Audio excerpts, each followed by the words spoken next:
বেশি প্রত্যাশা করতে যাবেন না, লোভী হবেন না। লোভ আপনার সুখ কেড়ে নেবে। লোভী কখনো সুখী হয় না। লোভীর পকেট কখনো ভরে না, যতদিন এটা ভরবে না। লোভী হব আমরা না, অতিরিক্ত প্রত্যাশা করব না, অল্প প্রত্যাশা করবো। I am not talking about the goal. Goal should be bigger and higher, but I am talking about expectation. বেশি এক্সপেক্ট করা ভালো না। খুব প্রত্যাশা নিয়ে রাখছেন, কিছু পান নাই, দেখবেন যে কষ্ট লাগবে, ঠিক কিনা? আর কোনো এক্সপেকটেশন নাই, এরপরে যেটা পাবেন ওইটাই লাভ। যেটা পাবেন ওইটাতেই ভাল লাগে, সুখ লাগে। এই জন্য এক্সপেকটেশন যেন বড় না হয়। বেশি খাই যেন না করি। হ্যাঁ, কালকে কি খাবো, পরশু, আগামী সপ্তাহে আমার মেয়ের কি হবে, ছেলের কি হবে, ওদের ভবিষ্যৎ, গাড়ি বাড়ি নাই, এই যে অস্থির, এরকম আসলে নাই। আজকের জন্য বাঁচুন, আজকের জন্য বাঁচুন, কারণ আগামীকালের তো জন্মই হয়নি।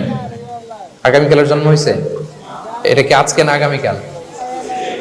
আজকে হ্যাপি হন, আজকের জন্য বাঁচেন, আজকের জন্য প্ল্যান করেন। আগামীকালের তো জন্মই হয় নাই। কালকে সকালে সানরাইজের পরেই না আগামীকালের জন্ম গ্রহণ হবে, ঠিক কিনা বলেন? তাহলে প্রত্যাশা কমান, হ্যাপি হবেন আপনি।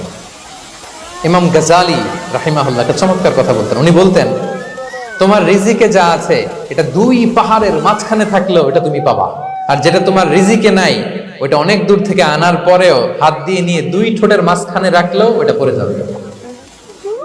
কথা বুঝতে পেরেছেন?